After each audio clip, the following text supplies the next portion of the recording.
Well, what's up, peeps? The day after I got the car stuck in the mud, this tensioner pulley, the idle arm tensioner pulley, whatever, water goes through here, circulates back up through the intake under the plenum. Well, this is froze up. Well, somewhat. The bearing busted. I knew it was going bad. It was humming, but I didn't know how long I had. Well, luckily it broke down on me 11 days before I had to go to Mississippi to get my kids. But yeah, this bolt, I don't know if you can tell, but it's twisted so the bolt won't come out of the threads. So instead of this $12 part me replacing, I have to buy this whole damn thing. I went to a junkyard, tried to find one. They had those cars that were cast for clunkers, but the problem was when they put that shit in the radiator and in the engine to blow them up, most of them were corroded in here and rusted where the coolant goes through, so couldn't buy it.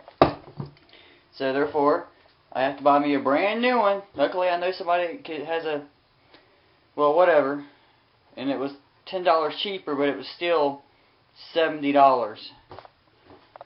So, but anyways, this is your idle arm tensioner pulley and mount. Alright, peeps. Thanks. Well, peeps, what's up? It is Wednesday morning and my part just came in. Got it cheaper than I expected. That's always good. See that nice and smooth? Well, here's my new piece right here. And see the rubber seals? Well, this one was just stuck in there just like this. See? It's broke. This was just hanging off to the side. I don't know fucking how that happened, but I guess the suction of the water flowing through. But anyways, luckily I'm glad it came with that. Got to mount it up right there.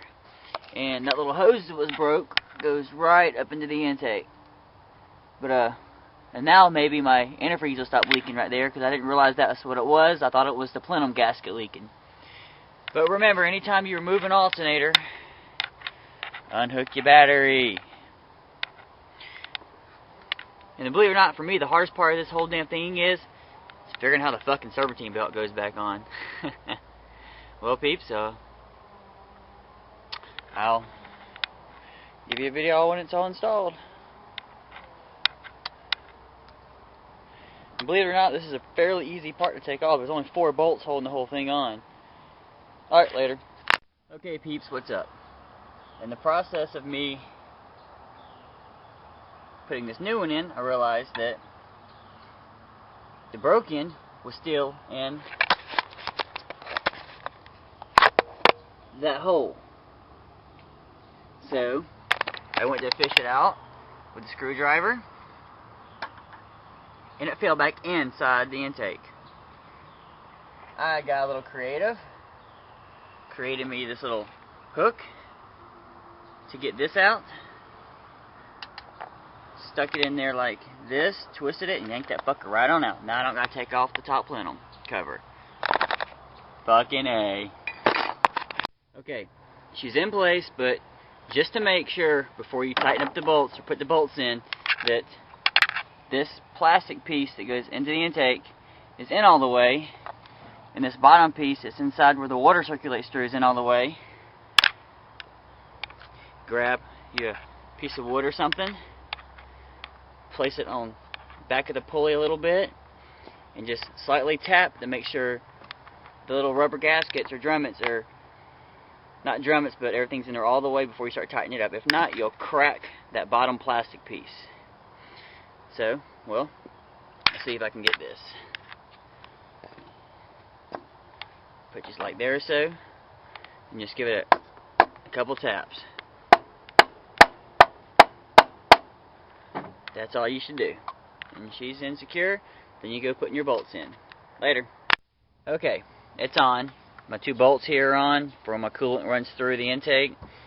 Before you make sure everything's nice and tight, your tensioner pulley here, make sure it lines up with your bottom crank.